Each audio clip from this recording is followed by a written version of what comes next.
Okay, the special training that we are doing today is on music theory. So I like to do this at least once a year for all of our students. And this will help you to understand some of those building blocks of music so that you have a more appreciative understanding of music, and you'll just be able to play better because you know how all these things work together, right? I don't like things once a year. Huh? I don't like things once a year. Do you want this twice a year instead? Mhm. Okay. All right, so to get things off, we're going to listen to a short piece of music.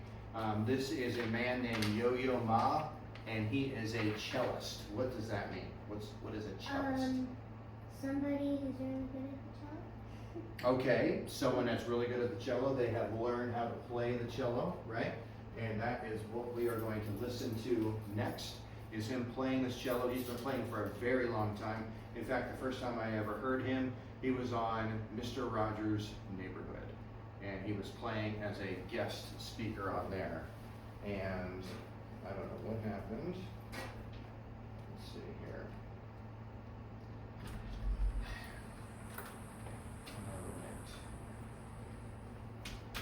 Good news, you're not late.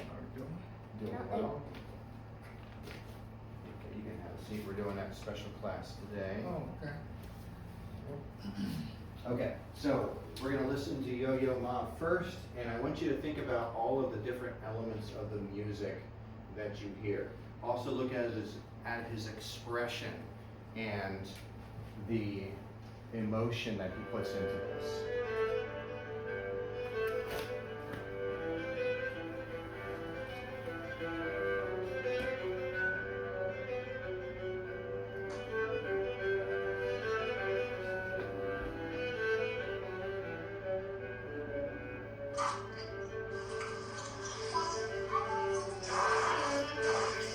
Okay, and you can mute your side, Liliana. There you go.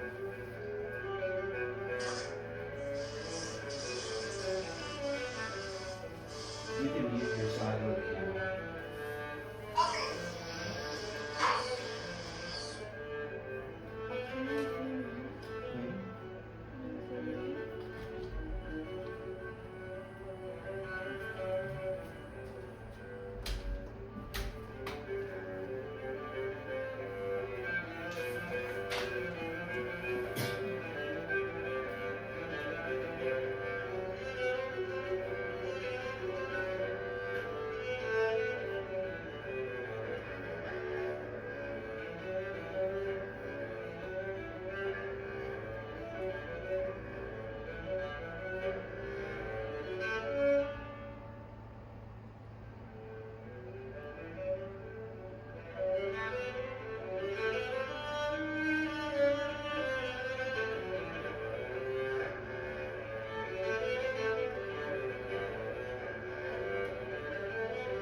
Does he look like he's in a little bit of pain while he's playing? Yeah. Mm-hmm.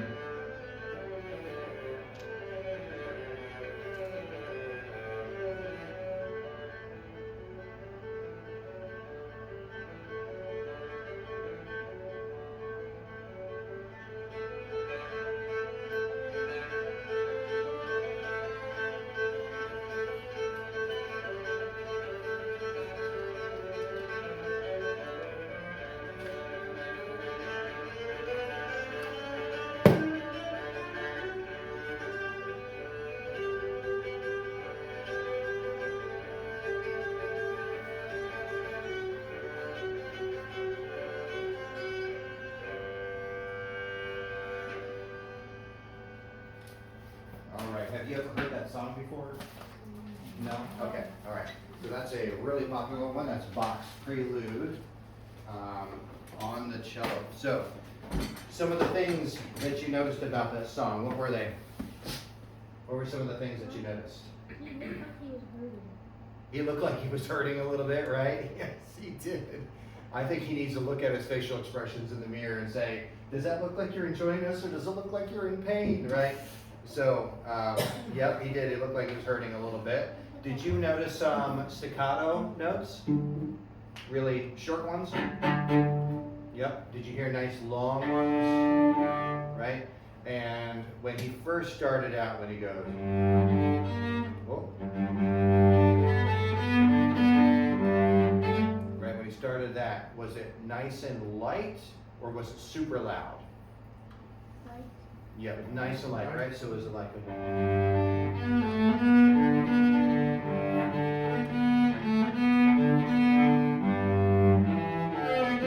right? And then it continues on. Did it build in volume eventually too? Okay. So what is that called when we get louder like that? You remember what that's called? It's called a crescendo. That's right. Okay. Did you hear that it got lighter sometimes too, where it like started to drop in volume? What's that called?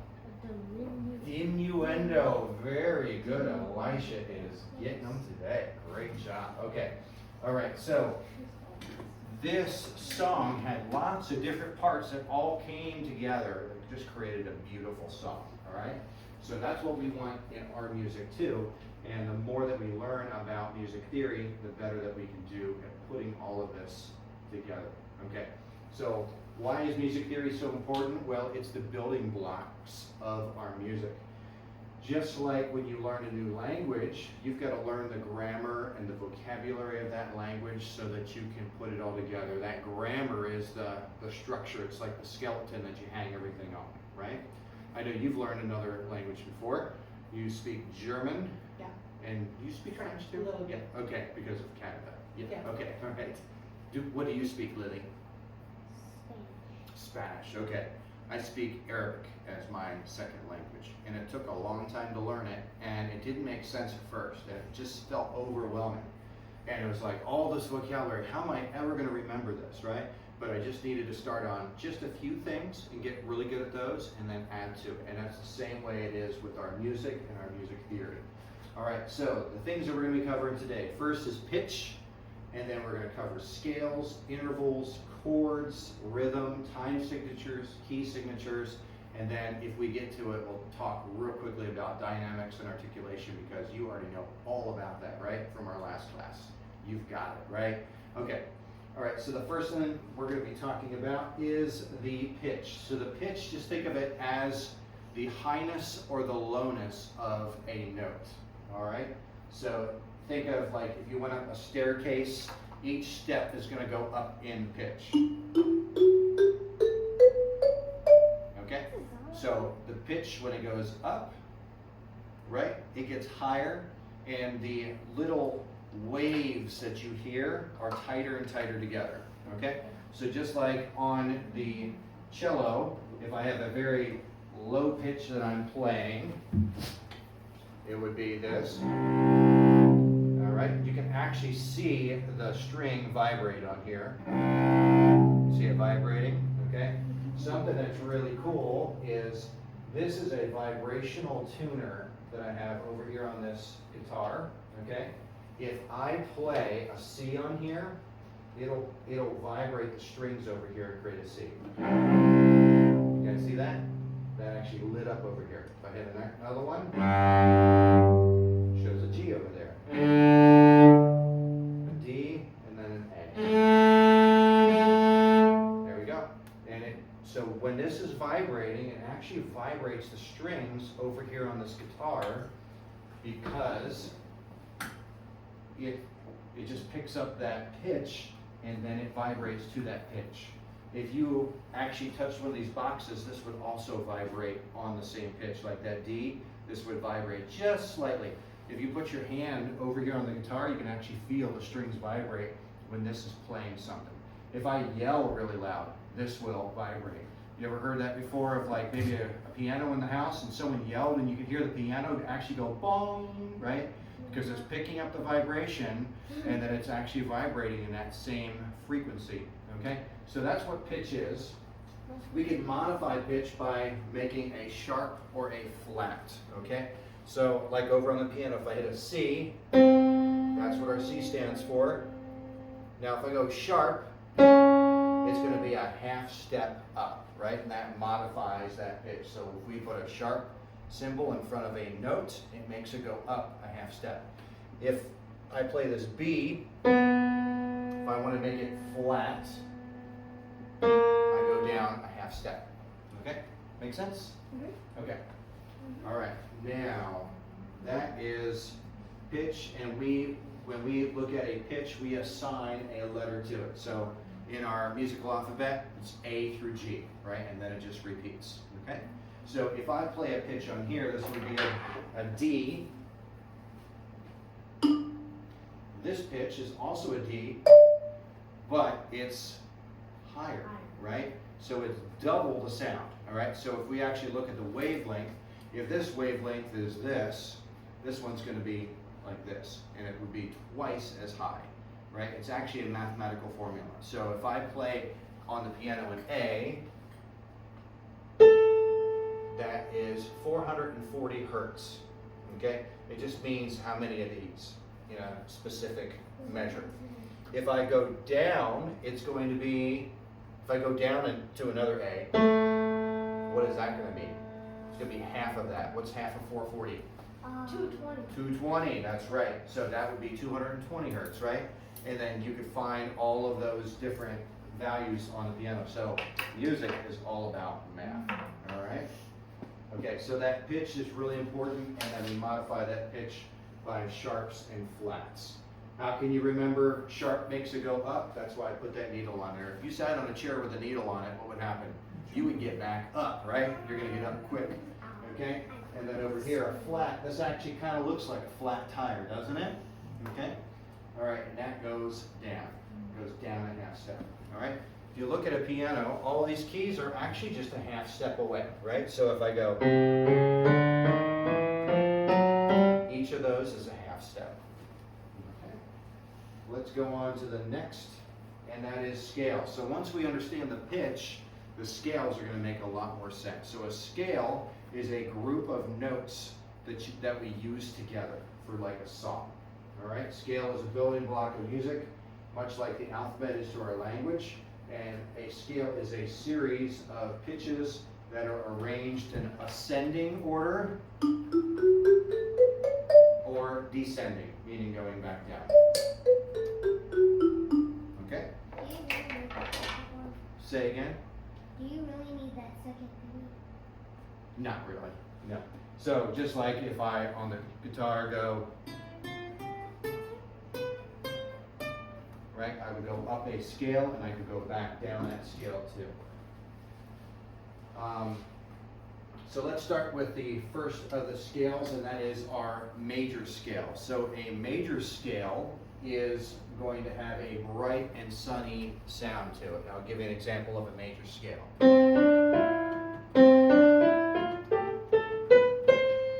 Nice and bright and sunny if we play a chord. Sounds nice and complete, okay? And if you look at these W's and H's here, this means whole steps and half steps. So I'm going to go a whole step. So if I go from here, I'm going to go whole, whole, and then I have a half step because I'm going from an E to an F. Is there any black key in between?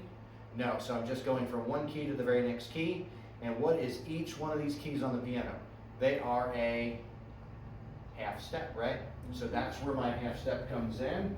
And then I have, after that, I have a whole, whole, and then a half step between the B and the C. And that's what makes a major scale.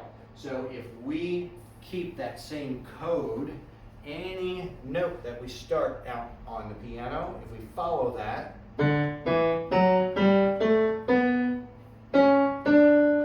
same thing. Okay? Make sense? All right, so that is our major scale. Nice, bright, and sunny. And then we have our minor scale. So minor scale sounds a little sad, all right?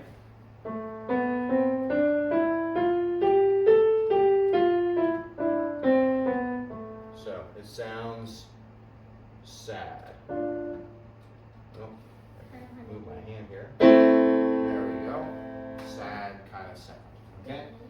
Look at the pattern on here. Is this pattern different than this one? Yes, absolutely. So now we have, instead of whole, whole, half, it goes whole, half. So I have my whole and then a half because I'm going from B to C. All right, so if I follow that pattern, I'm going to get that same minor sound. So I can do that.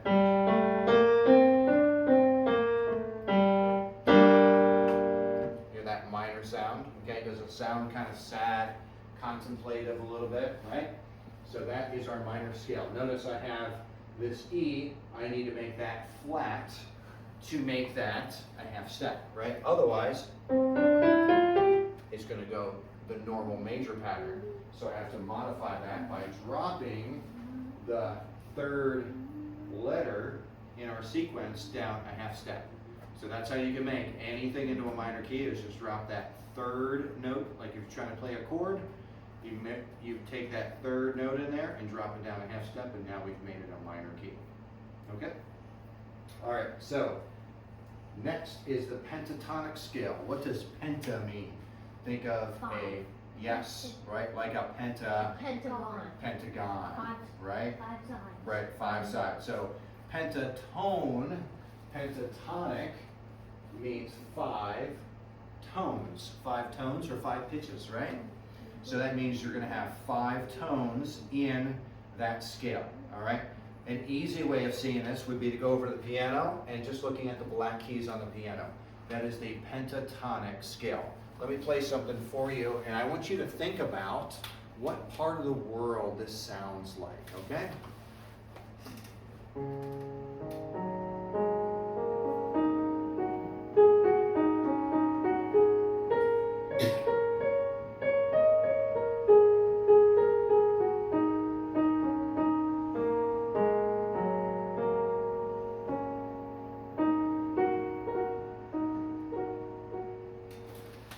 Where does that sound like in the world?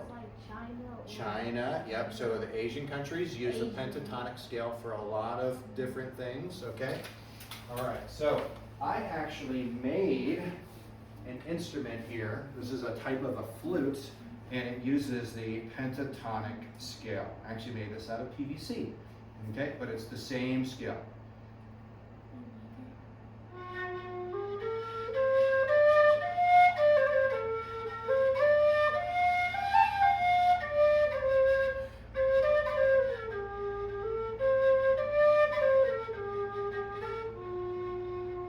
So that's also a pentatonic scale. That sounded Alright. like if there was a movie and it was based on like a jungle. Yeah, there you go, That's what it right? sounds like. Okay, and you notice on here I have 4 holes, right?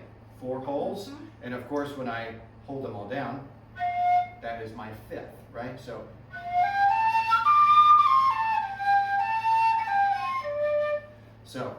pretty cool, right? So that is another scale. Now, something I don't have listed on here, but there are other scales besides our major, our minor, our pentatonic. We have other scales from like different countries. So one of those would be the Ahavaraba scale, which is what you would hear in the Middle East. You'll hear this quite a bit in the Middle East. And you notice I've got all kinds of weird shaped holes on this one because it's a little bit different than our normal Western scale. But here's what this sounds like.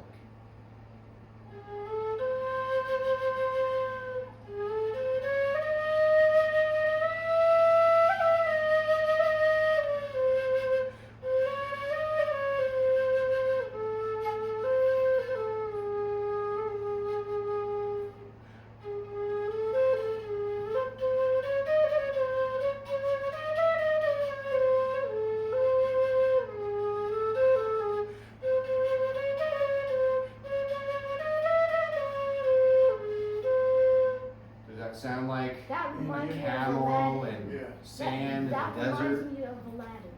There you go, just like Aladdin. There you go. Good. Question. Yes. Okay, so what you're saying, those different type scales, we use the pentatonic scale and Mhm. you play the piano. Yep. You was only playing the black keys? I was only playing the black keys The on it. whole Yes. song? The whole song was just the black keys. And that's when I bring in like a brand new student and I say, I want you to create a song for me. I'll have them go over and play just the black keys on the piano because all those keys are in tune with each other. Meaning, no matter what I do, if I play some keys together, they're going to sound good together because they're in that same scale, right? So when I play one of these instruments down here, that instrument is made to only play those notes, right? That pentatonic flute only plays 5 notes, and all those notes sound good with each other. If you look at Native American music, same thing. They use a pentatonic scale. Sometimes they'll make little variations of it. Have you ever seen like the old Indian flute? It's like a wooden flute. It has like a little turtle on the top and everything. Same thing.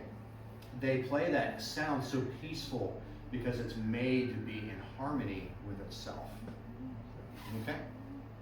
All right, so that is some of our scales. Now, let's go on to our intervals. So the intervals are really important because if we understand the intervals, then we can understand how to put together chords later on. All right, so an interval is a distance between 2 pitches. All right, so the tone box is up here. If I go from to D to E, that would be a second. Okay, if I can also play them together, and that's also considered a second. Okay, because they're so close together, it sounds a little weird, right? Okay. It reminds me of the song we played in the books. All right, so the second is really close together. I'll play a C and a D up here. Do they kind of sound like they clash a little bit? So this is called a major second. If I did a minor second, it would sound like this.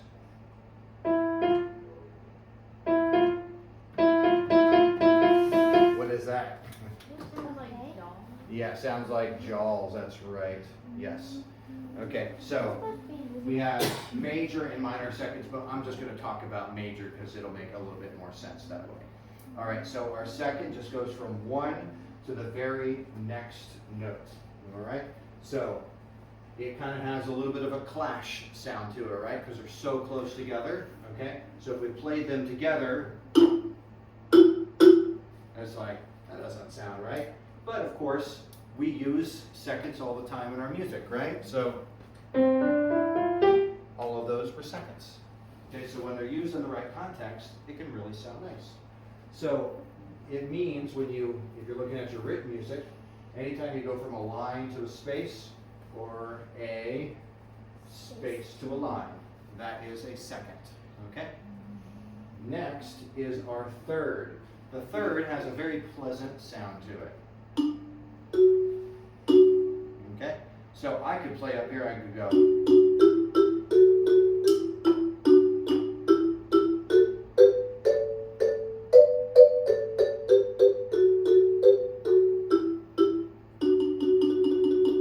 Right? And that sounds nice. What does that sound like to you? What other instrument maybe? Does it sound kind of like the steel pan and the steel drums? Does it kind of like sound like in the Caribbean, right? Right? Or you and Sounds like an island. it sounds like the island. It sounds like maybe one of the Little Mermaid songs, something like that, right? It's because they're using that interval. That third has a very distinct sound to it. It's a very pleasant sound. That doesn't sound scary. It doesn't sound sad. It's kind of a nice, happy kind of sound to it, right? If you look at a guitar, some of the strings are a third apart from each other. And they are in tune with each other. Okay. And that is a third apart. Okay. So that third has that nice, pleasant, kind of relaxing sound to it. Really easy way to find a third interval is go from a line to a line. It means that you're skipping a key, right? You're skipping a note or you're skipping a key. It means you're going to go from a line to a line or a space to a space. You're always just skipping a key in between. So this makes it really easy to see that in our music, right? So if we see a note and we say that next note is also a line note and it's that next line up or down, oh, I'm going to skip a key on my piano. And that helps us to understand where that's at. Okay, next is the fourth interval. So the fourth interval, okay, still sounds pleasant. A good way to remember it, like if you're trying to say, was that a third or a fourth interval, is can I gonna go, here comes the bride. Right, so the first notes here is a fourth apart. Okay? Okay, that's a good way to remember that. All right, is a fourth apart. Okay, so for this one, we are doing a skip and then another step. Down here, if you look at our actual sheet music, if we start on a line note, it means we're going to be ending on the opposite. We'll be ending on a space note. Or if we're starting on a space note, we'll be ending on a line note. Okay? So, here comes the bride. That's a fourth apart, and that'll be a good way to remember that. The fifth interval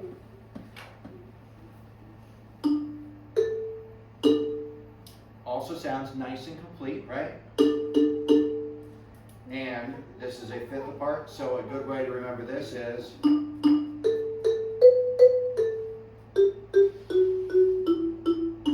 twinkle, twinkle. Those first two notes are a fifth apart. Okay? Now, what's really cool about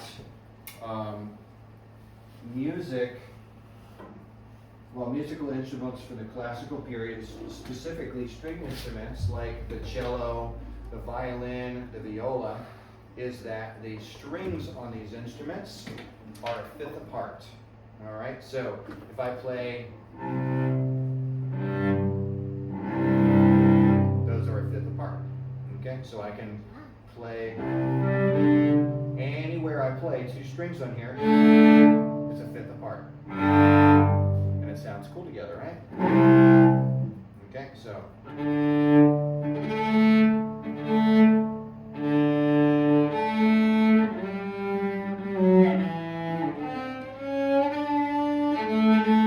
So that's another one is the Star Wars. Bum, bum.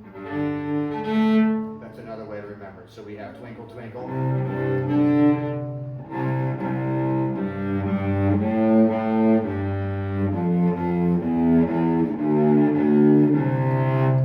That's how you can remember your fifth. Slow. That's low. It's a low C. Okay.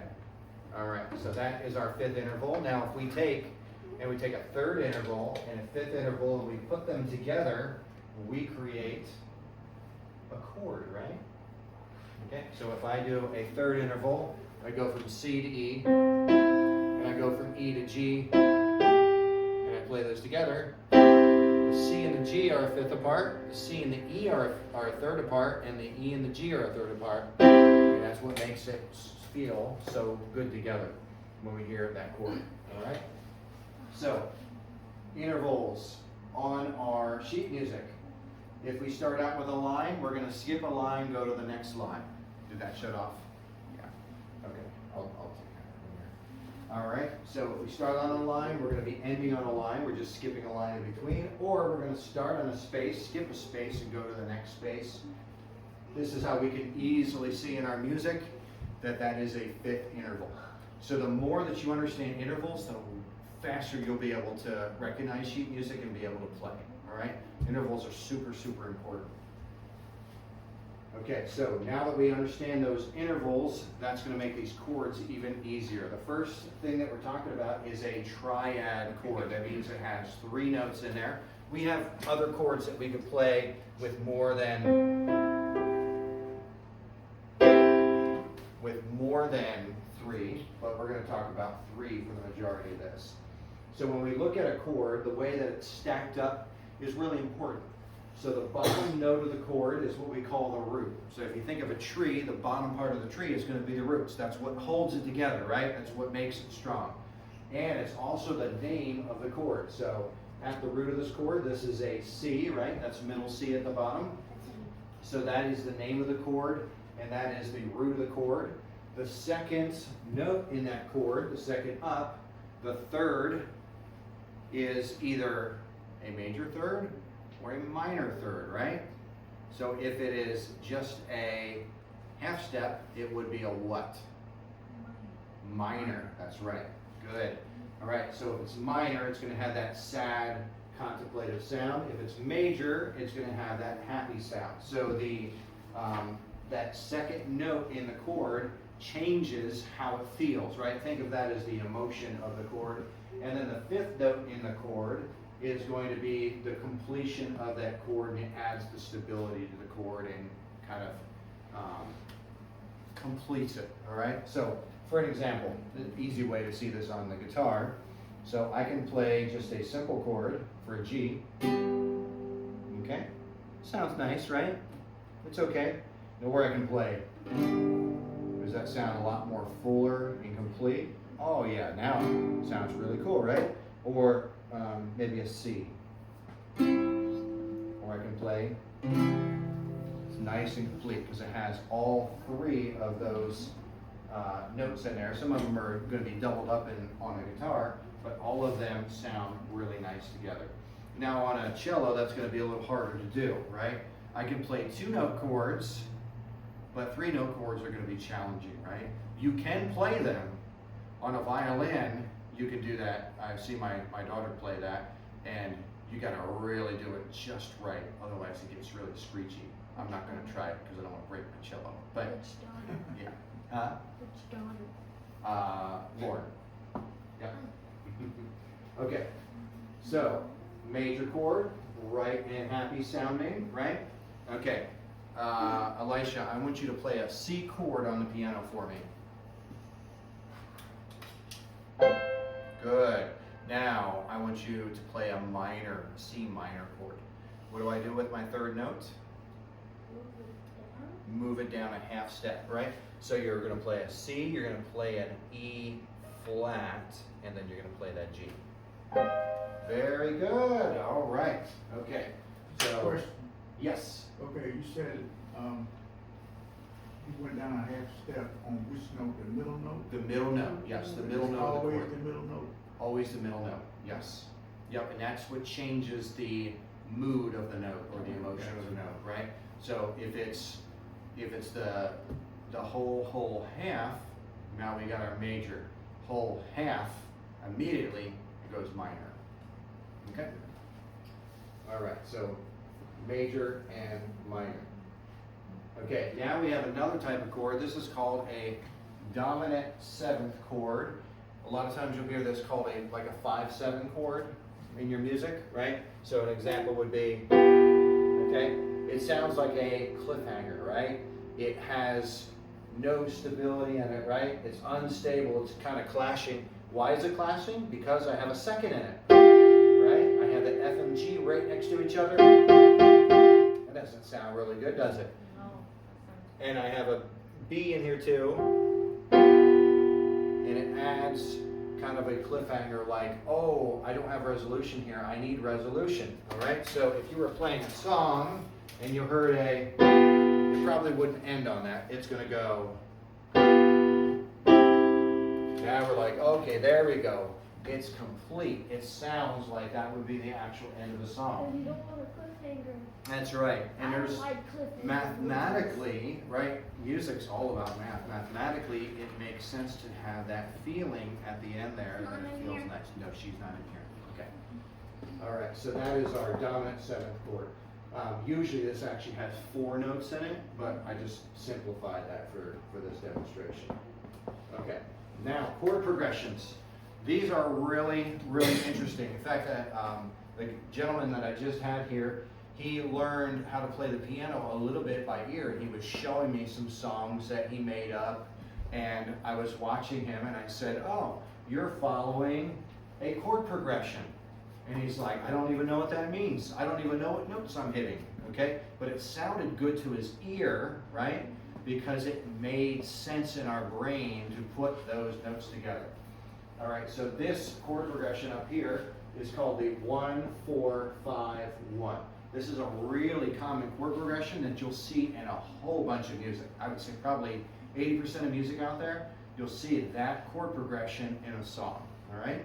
I'll give you an example of a chord progression. A guitar is an easy one to do because that's what this is kind of made for, is playing chords. Yes, Lily? Is that in Roman numerals? It is, yes, that's Roman numerals. So that's a 1. And then when we have a 1 before the V, that's a 4, because this subtracts V is 1 from the V, which is 5. Then that's a 5, right? And then And then a 1 1. is another Okay. one. So if I played just a real simple arrangement of chords here, let's say I went.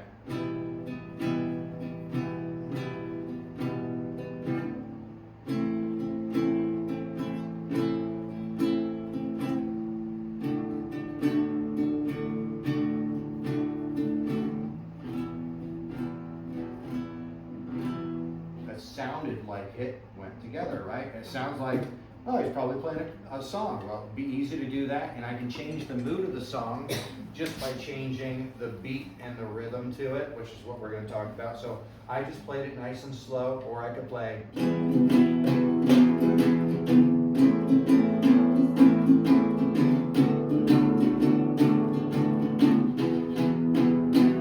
Has a little bit different energy to it, right? Just by the way that it's played, right? It sounds like somebody's going on an adventure. Yes, right? Or a mission. And that tempo has a lot to do with that because it changes it. Yeah, it's like an adventure, right? So the progression of those chords changes the feeling of it. Now, if I did those in a different order, so let's say I went from here. And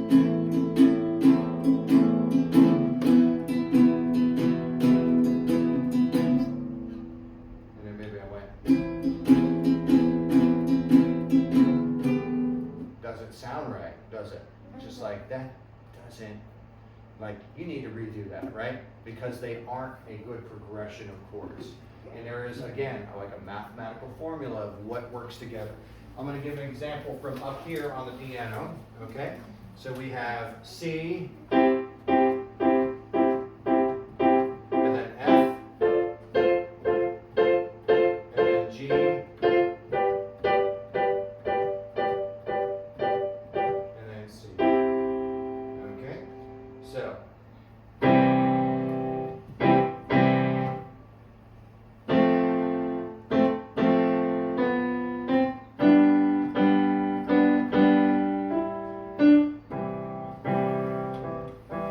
sounds good together, right? That's a natural progression in a chord sequence. And again, there's a mathematical formula of why this works, which I'm not going to get into because that would take too long to explain. But there is a progression that just sounds good to our ear in the Western world. In another country, they might want to hear that kind of Eastern music that might make more sense to their ear, right? We've trained our ear a certain way here, but that is a natural chord progression and it just makes sense. All right, now going into rhythm. Rhythm is really important. The rhythm of our song can completely change the feeling of the song. And rhythm is a series of sounds and silences, okay? So our sound, our notes that we're playing, along with the silence in between the note is really important. If I just sang Twinkle, Twinkle, Little Star to you with no rest in it, twinkle, twinkle, little star, how I wonder what you are up above it, it wouldn't make any sense. Like, it sounds rushed. It sounds like it's pushed through. And it doesn't really make sense to do that. So the rhythm of a song is really important. Okay, so if I set a rhythm pattern up here,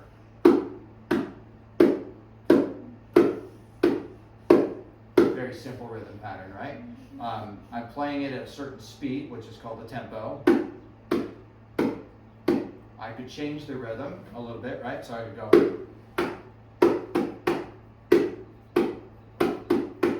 Okay? And I want Elisha to come up and set a rhythm pattern for me next, okay? All right, I want you to set a rhythm pattern, and I'm going to play along with you. So go ahead and set a rhythm pattern. Go ahead.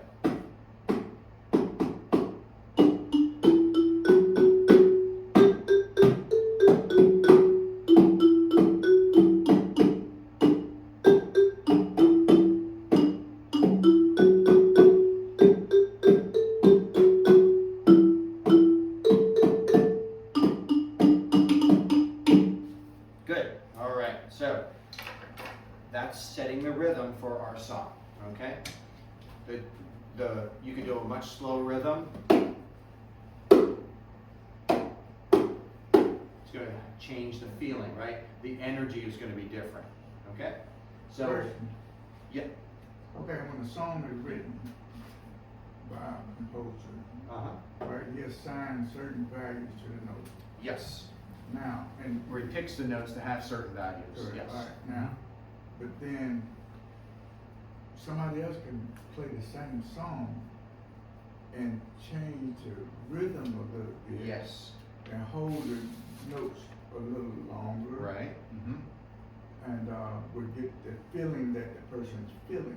right, You see what I'm saying? mm-hmm, Now, yep. is that damaging the song? It changes the song. It may not be what the original composer meant by the song, but sometimes some of our composers like Bach and Beethoven, they didn't write in like the tempo of the song, or they didn't write in certain dynamics and articulation for us, and we've got to figure out what's going to fit for us. So we can have one song that's written from a piece of sheet music and have two different people play it, and it sound very different depending on who is interpreting it, right? And it can make a big difference. So if, for instance, I have Brahms' lullaby that goes da da da da da da da da da da, that's a very nice slow song, right? So the tempo for that is going to be slow. Bum bum bum bum bum bum. Now if I change the tempo and I go da da da da da da da da da da da da da da da da da da da, if I change that, it changes the whole feeling and maybe meaning of that song, and now it can be intended for something completely different. The first one, baby's going to sleep. The second one, baby's getting up in the crib and is dancing, right? Okay? So just changing that rhythm and where you're accenting beats can also change the meaning of the song. You could syncopate a beat, which is going to be off beat, and that's going to change how that song feels. So yeah, rhythm is really important. So sometimes the composer just doesn't write that in for us, and then we've got to interpret it. But most music now, it tells us you're going to play this at 120 beats a minute. You're going to play this at 60 beats a minute. That make sense? Yes. Okay. All right, so that is our rhythm. So if we look at our note values, we have a quarter note, half note. This is just how long you're going to hold that note for, right? So quarter note, half note, 2 beats, dotted half note. The dot adds half the value to the note, okay? Could I have a dotted quarter note? Is that possible? No. Yes. Yes, You yes. sure can, yep. So how long would you hold a dotted quarter note for? 1.5 beats. 1.5 beats, very good. Okay, so it just adds half the value to it. Then we have whole note, that's gonna be your 4 beats. The rhythm is also really important. How do we remember that this is a whole rest, this is a half rest? Anybody know? You want to hold to the. Yes. If I was walking along, I would fall in the hole. That's gonna be my whole rest, okay? And that's how you remember the difference. And this looks like a hat, okay? A hat, so you get 2 beats. Good day, right? Okay. Little silly things like that help you to remember things. So, all right, so that is our rhythm. I'm gonna now have you listen to a very fast tempo and listen to the energy of the song. This is Vivaldi's song. This is supposed to be a storm, so it's really powerful and fast.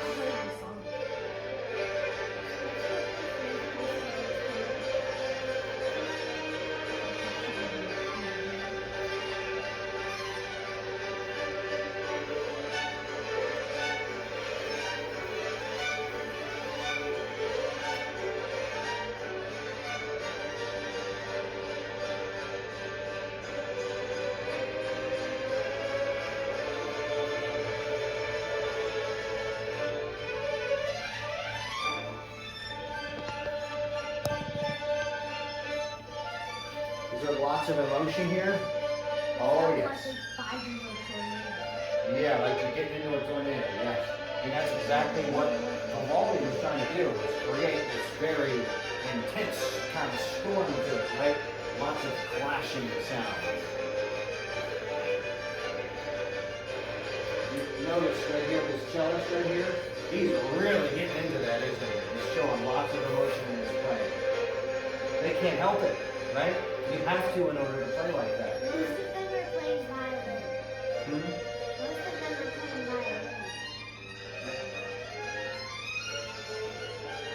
Okay, so very fast tempo, right? Very, very much moving along. And here is Brahms' Lullaby. Slow. Nice and slow, peaceful. Maybe think about being on a quiet, peaceful lake, right? You're out fishing maybe, so nice and peaceful. You see a little mist out on the water. And an alligator comes into your boat. No. Okay. It's just nice and quiet, right? So the tempo of that music definitely changes the whole feeling of the music, right? So that's part of your rhythm. Okay. So now going into time signatures, this goes right along with that rhythm and the beat, okay? And how we break this down, you'll see this in the front of your music, a time signature that lets us know how we're going to be playing these notes, okay? So the top part of this kind of looks like a fraction, okay?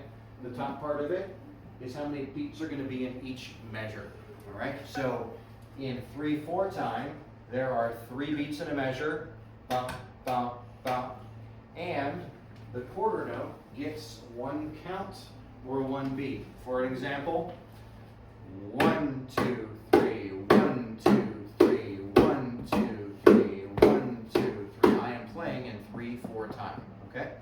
That's easy to see. I'm accenting the 1 so you can really hear that. 1, 2, 3, 1, 2, 3. And I'm using quarter notes, right?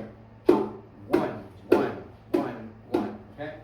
So the bottom number here is part of a fraction. So if you just think of and put a 1 here, we now have a 1/4 or a quarter note. A quarter is 1/4, right?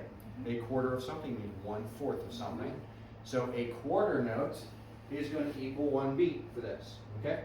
How about this one, 4/4 time? This is called common time. It's where a lot of our music is played. By the way, this is called waltz time. Bum, bum, bum, bum, bum, bum, bum, bum, bum, bum. They use that for dances. That's why it's called waltz time.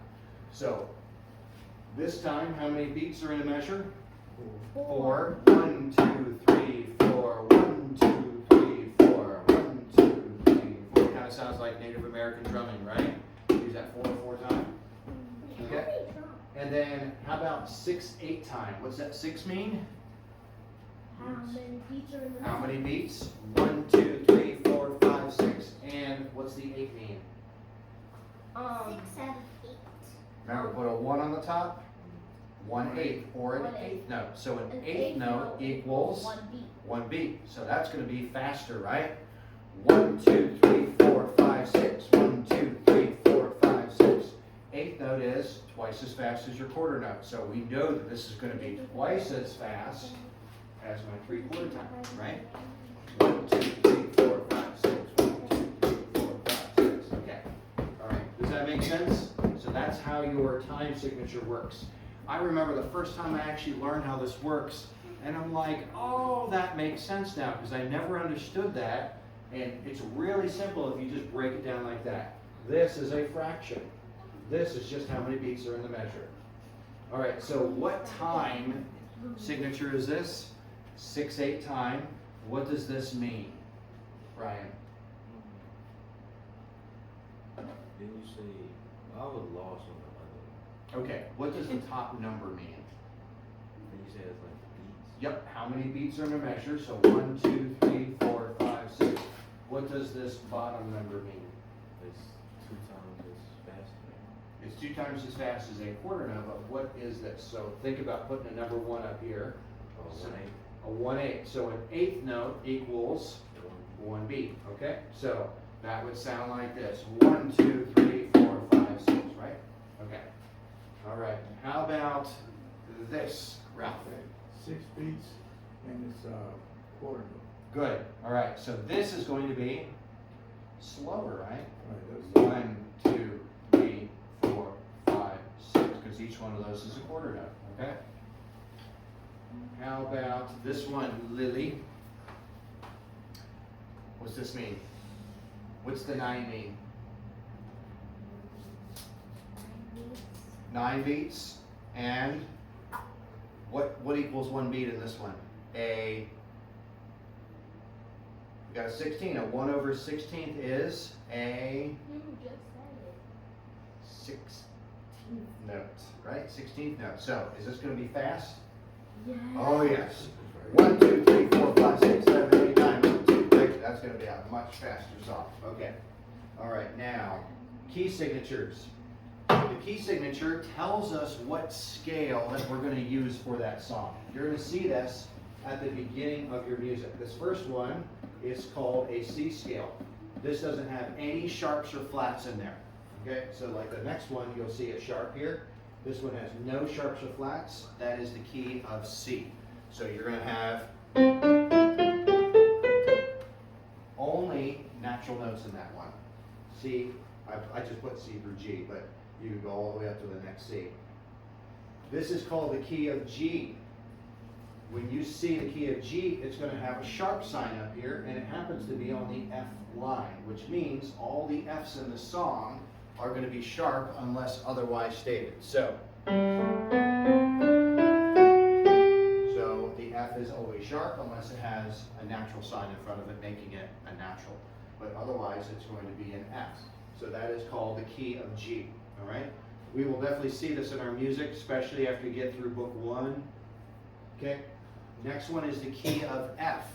You'll notice that we've got a flat sign, and it goes right through the middle of the B line, which means all the B's will be flat unless otherwise stated. Okay? And then that's how all your key signatures work. So if you look at the beginning and just look at what the key signature is, it will tell you what's going to happen to the notes in that song. And I see that you're looking at one right now, right? Okay. So so that one's in the key of C. That's in the key of G. It has that one sharp, and that's going to be the F that's sharp. It's a key of G because it's up here on the. Because it has that one sharp, which is the F is sharp. And you say this is C because what? Because there is no sharps or flats. Yep, there's no sharps or flats, so it's in the key of C. And I'm not going to get in, there's a whole formula, it's called the circle of fifths, that helps you to understand, you know, this many sharps means this, but I'm not going to get into that today because that's a little bit more complex, but I can definitely show you some resources for that one. Okay, so we also have something called relative minor. All I'm going to talk about this, just to simplify this, is we have a major key. If you want to find the minor of that key, a relative minor, which means the same sharps or flats, just go down 2 notes. So if I'm in C, I go down to A, that's going to be the relative minor of that. It took me many years to figure out what that actually meant, but that's all it means. So if I'm in another key, let's say I am in if I am in the key of G, and I want to find the relative minor, what would it be? Go down to down. E. Yep, which is going to be E, right?